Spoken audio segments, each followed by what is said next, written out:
Assalamualaikum warahmatullahi wabarakatuh. Perkenalkan, nama saya Dea Rizky Utami, NIM 11970600021. Pada kesempatan kali ini saya akan menjelaskan mengenai apa itu traktor dan apa fungsi dari traktor. Traktor merupakan alat berat yang biasanya digunakan untuk membantu pekerjaan di dalam bidang pertanian atau konstruksi. Traktor ini yang umum digunakan di dalam bidang pertanian yaitu traktor roda 2 atau hand traktor dan traktor roda 4. Traktor memiliki beragam fungsi di dalam bidang pertanian, mulai dari pengolahan tanah, baik itu pengolahan tanah pertama, pengolahan tanah kedua, dan pengolahan tanah ketiga. Selanjutnya bisa juga digunakan di dalam proses penanaman, penyiangan, pemupukan, pemanenan, dan berfungsi sekaligus sebagai alat transportasi.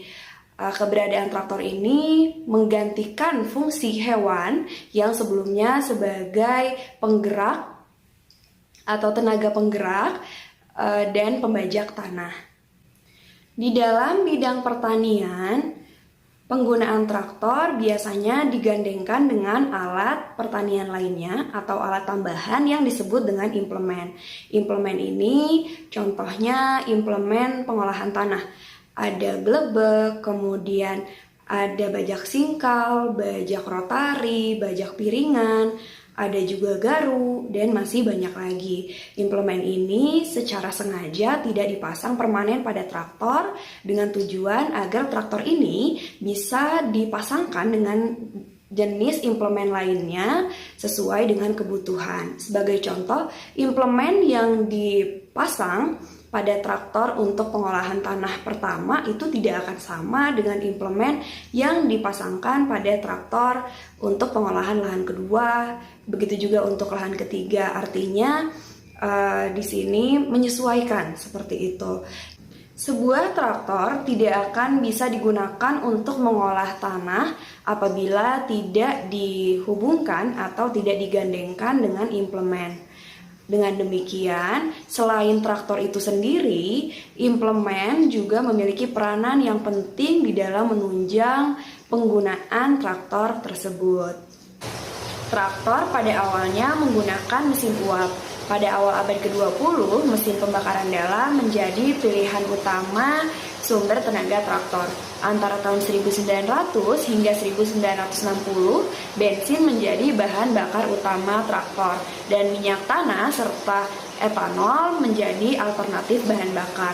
Dieselisasi baru mencapai puncaknya pada tahun 1960 dan traktor pertanian modern umumnya sudah menggunakan mesin diesel yang memiliki output power antara 18 hingga 575 tenaga kuda. Bismillahirrahmanirrahim. Assalamualaikum warahmatullahi wabarakatuh. Perkenalkan, nama saya Budi Raihan dengan NIM 11970600017. Di sini saya akan menjelaskan mengenai komponen traktor dan implemennya. Traktor ini terdiri dari 3 komponen utama. Yang pertama itu bagian komponen penggerak, kemudian yang kedua itu bagian kerangka dan transmisi, dan yang terakhir bagian roda.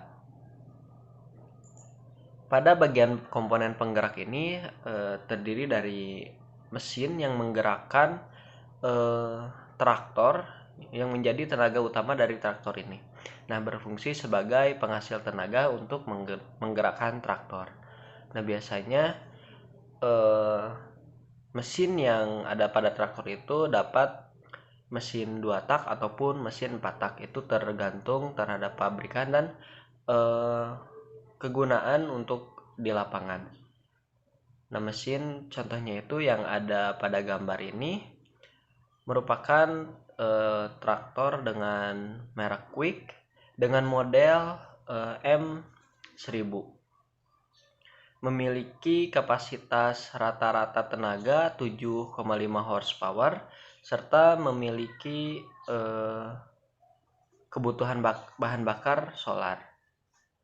Kemudian komponen yang kedua yaitu komponen kerangka dan transmisi.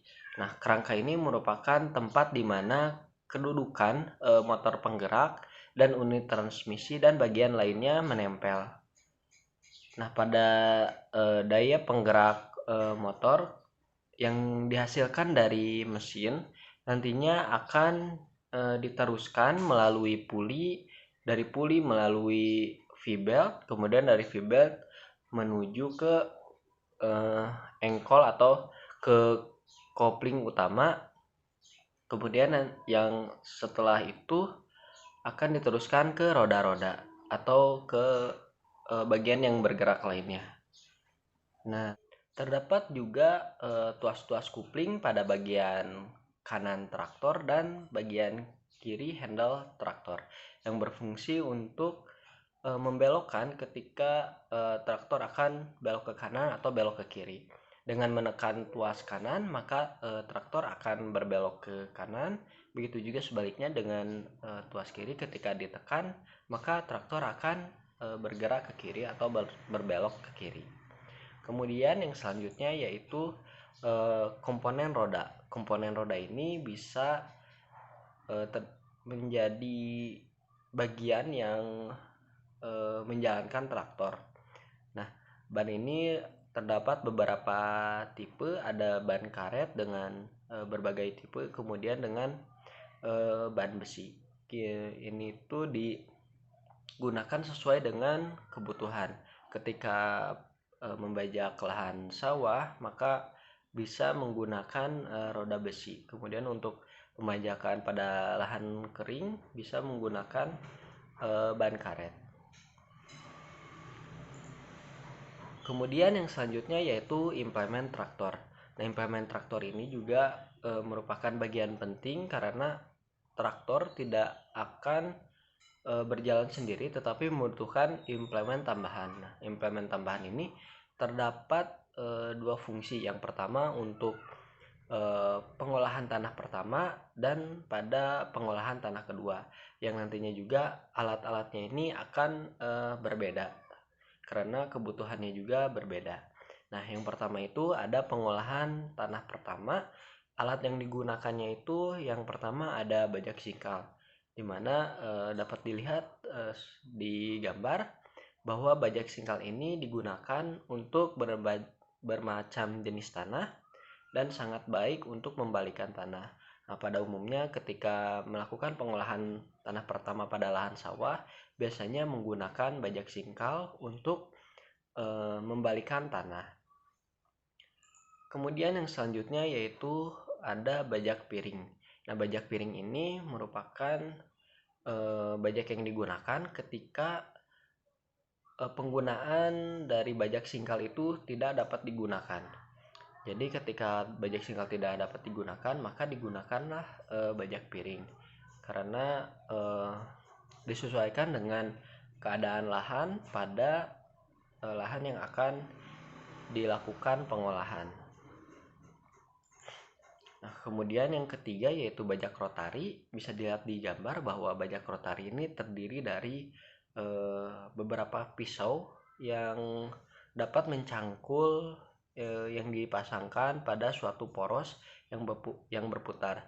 Jadi bajak rotari ini memerlukan motor untuk menggerakkan sehingga nanti pisau-pisau itu akan bergerak dan mencangkul tanah. Nah, biasanya bajak rotari ini dilakukan hanya sekali tempuh. Nah, selain itu juga bajak rotari dapat digunakan pada tanah kering maupun pada tanah sawah. Kemudian yang selanjutnya yaitu ada bajak pahat. Nah, sesuai dengan namanya, bajak pahat ini memiliki bentuk seperti pahat yang nantinya berfungsi untuk merobek dan menembus tanah dengan bagian-bagian yang seperti pahat tadi. Nah, fungsi dari bajak pahat ini adalah untuk memecah tanah yang keras dan kering. Selain itu juga alat ini tidak seperti bajak yang lainnya. Alat ini tidak bisa membalik tanah seperti bajak singkal ataupun bajak piringan.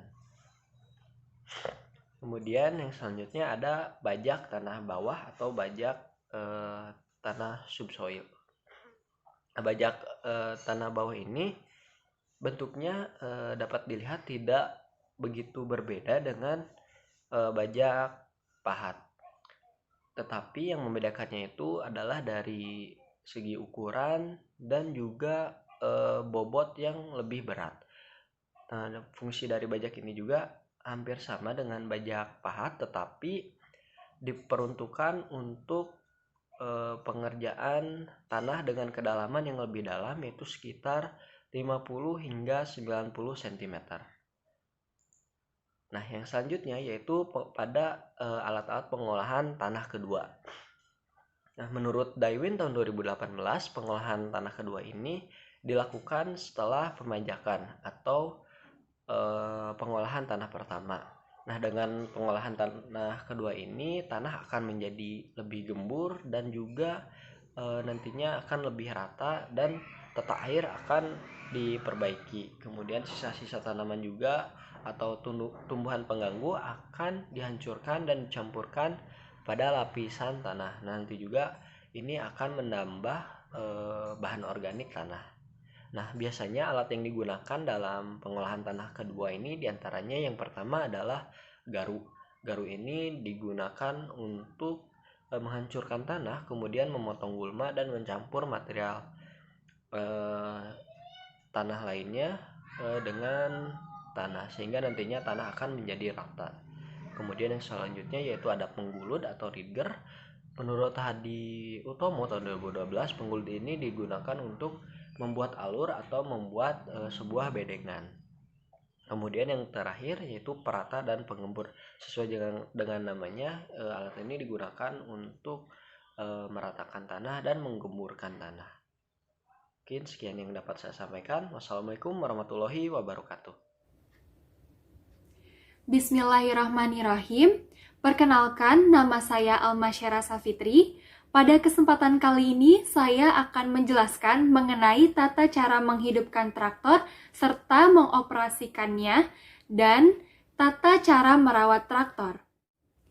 Sebelum menyalakan traktor, ada dua hal yang perlu diperhatikan. Yang pertama, simpan traktor pada permukaan yang datar dan ventilasi udara yang baik. Yang kedua, yaitu pastikan traktor telah diperiksa dan dalam kondisi yang baik pula. Selanjutnya yaitu tata cara menghidupkan traktor. Untuk menghidupkan traktor terdiri dari beberapa tahapan.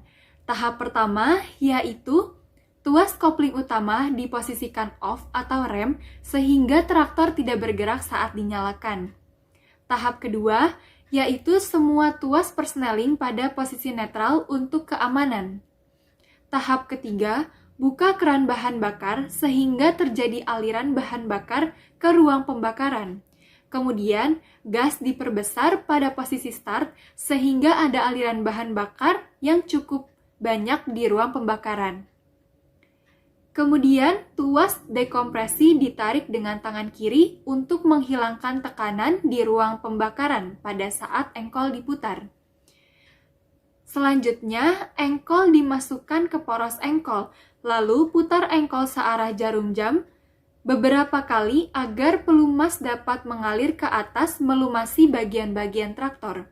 Biasanya terdapat indikator yang menandakan adanya aliran pelumas. Kemudian percepat putaran engkol sehingga akan menghasilkan cukup tenaga untuk menghidupkan motor. Kemudian lepaskan tuas dekompresi untuk menghasilkan tekanan sementara engkol masih tetap diputar sampai motor hidup. Setelah motor hidup, engkol akan terlepas sendiri dari poros engkol yang disebabkan oleh bentuk pengait engkol yang miring. Geser posisi tuas gas pada posisi idle atau stasioner. Hidupkan motor tanpa beban kurang lebih selama 2-3 menit agar proses pelumasan dapat berjalan dengan baik. Dan traktor siap untuk dioperasikan. Setelah traktor dioperasikan, maka traktor harus dimatikan kembali dan disimpan dalam posisi semula. Namun, sebelum dimatikan, ada beberapa hal yang perlu diperhatikan. Yang pertama, gas tidak perlu dinaik turunkan saat mematikan traktor. Kemudian, jangan tergesa-gesa saat mematikan motor, dan pastikan semua tuas dalam kondisi netral.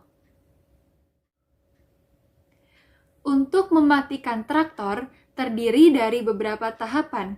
Tahap pertama yaitu lepaskan beban motor. Kemudian, kecilkan gas pada posisi idle atau stasioner sehingga putaran mesin akan pelan selama 2-3 menit. Geser tuas gas pada posisi stop sampai motor mati karena tidak ada aliran bahan bakar ke ruang pembakaran. Dan terakhir, tutup keran bahan bakar. Selanjutnya, saya akan menjelaskan beberapa hal yang dapat dilakukan untuk merawat traktor. Yang pertama, pastikan kita membaca dan mempelajari terlebih dahulu buku panduan dari traktor tersebut. Kemudian, periksa semua bagian, cek kebocoran yang terjadi, dan perhatikan bila ada keanehan pada mesin traktor seperti suara yang berbeda dan performa yang menurun. Selanjutnya, periksa level oli, bahan bakar, kekencangan baut, dan tegangan V-belt sebelum digunakan. Gunakan oli sesuai standar pabrikan dan lakukan pelumasan secara berkala pada komponen yang perlu seperti clutch handle, speed change, rod guide. Dan pada saat tidak digunakan, posisikan speed change rod pada salah satu posisi, yaitu 1, 2, atau netral, untuk keawetan pegas pemindahan kecepatan. Terakhir, pastikan untuk selalu membersihkan mesin dari lumpur dan kotoran jika telah digunakan. Bismillahirrahmanirrahim. Assalamualaikum warahmatullahi wabarakatuh. Perkenalkan, nama saya Esa Rizky Surya Pratama dengan NIM 11970600027. Nah, jadi traktor itu kan adalah salah satu mesin pengolah tanah yang mulai banyak digunakan petani gitu dalam mengolah tanahnya. Sebagai mesin pengolah tanah, traktor juga kan harus dilengkapi gitu dengan peralatan-peralatan pengolah tanahnya kayak bajak, garu, terus juga rotari. Nah, terkait dengan perawatan dari traktor itu sendiri, yang pertama harus dilakukan yaitu pengecekan setiap hari, yang dimana ini tuh untuk mencegah kerusakan, dan juga sangat penting gitu untuk mengetahui kondisi traktornya dalam keadaan baik atau enggak gitu. Jadi perlu dicek gitu sebelum menghidupkan traktor itu sendiri. Nah, biasanya pengecekan atau perawatan traktor ini juga untuk menghindari kecelakaan-kecelakaan. Nah, cara-caranya yang pertama itu bisa memperbaiki traktor ataupun mengeceknya itu di tempat yang rata. Terus juga dalam kondisi direm, dan juga pasti mesinnya dimatikan dan juga implementnya diturunkan ke bawah. Nah, untuk bagian-bagian yang perlu diceknya itu sendiri, yang pertama itu pasti bodi traktor, terus juga oli mesinnya, lalu air radiator, terus ada juga oli transmisi, terus juga ada radiatornya, terus juga ada filter udara atau saringan udara, terus kayak rem, terus juga kopling, panel-panel, lampu-lampu, terus juga jangan lupa untuk kabel-kabel manajemen gitu. Terus juga perawatan ini tuh dilakukan gitu ya setiap 50 jam gitu. Jadi setelah 50 jam bekerja, traktor itu harus dirawat gitu atau dicek-cek bagian-bagiannya, yang terdiri dari beberapa pengecekan gitu. Yang pertama itu kayak pengecekan sistem starter mesin, terus pengecekan kekencangan baut, dan juga pengecekan oli dan juga filter udara gitu. Nah, kalau untuk perawatan setiap 100 jam itu biasanya adanya penggantian oli gitu, terus juga melumasi lagi nipel-nipel, terus juga pengisian baterai harus dilakukan, terus saringan bahan bakar harus dibersihkan ataupun diganti, dan juga penyetelan pedal kopling. Seperti itu. Terima kasih. Nah, untuk pola-pola pengolahan tanah antara lain gitu, yang pertama itu ada pola tepi. Jadi pengolahan tanah ini dilakukan dari satu titik sudut lahan gitu ya, berputar gitu ke kiri sejajar dengan sisi lahan, langsung sampai ke tengah dari lahan itu sendiri. Nah, nantinya si lemparan pembajakan ini tuh bakal ke arah luar lahan. Nah, terus juga pada akhir pengolahannya gitu, biasanya si operator dari traktor ini kesulitan gitu untuk membelokkan traktor ini. Jadinya pola ini tuh cocok gitu untuk lahan yang biasanya berbentuk bujur sangkar. Terus juga lahannya tuh tidak terlalu luas gitu. Terus juga apa ya? Jadi si lahannya itu berbelok gitu pada kedua diagonal lahan. Terus juga yang kedua itu ada pola tengah. Jadi pola tengah ini pembajakannya itu dilakukan dari tengah membujur lahan. Ya, pembajakan ini pada sebelah hasil pembajakan pertama gitu. Jadi si traktor ini tuh diputar ke kanan dan juga membajak rapat dengan hasil pembajakan pertama. Jadi 2 kali gitu pembajakannya. Nah, untuk pembajakan berikutnya gitu dengan cara berputar ke kanan sampai ke sisi lahan gitu. Terus juga pola ini tuh cocok untuk lahan yang panjang dan juga sempit gitu.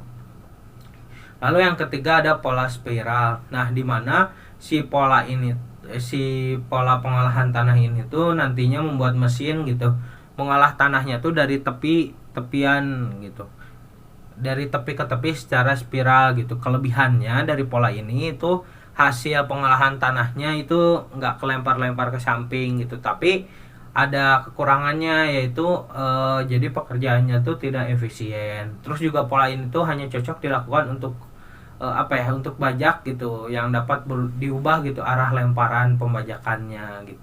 Biasanya ini pada pola spiral ini digunakan mesin rotari. Lalu yang keempat itu ada pola alfa, yang dimana mesin ini mengolah tanah diawali dari tepi gitu sampai berbentuk alfa gitu dan berakhir di tengah lahan. Jadinya hasil pembajakannya ini bakal terlempar keluar gitu, jadi nggak menumpuk di dalam lahan gitu. Tapi pola ini juga memiliki kekurangan gitu. Kekurangannya adalah biasanya banyak gitu pengangkatan, harus diangkat-angkat gitu si traktornya pada saat berbelok gitu, jadi rendah efisiensi dari kerjanya seperti itu.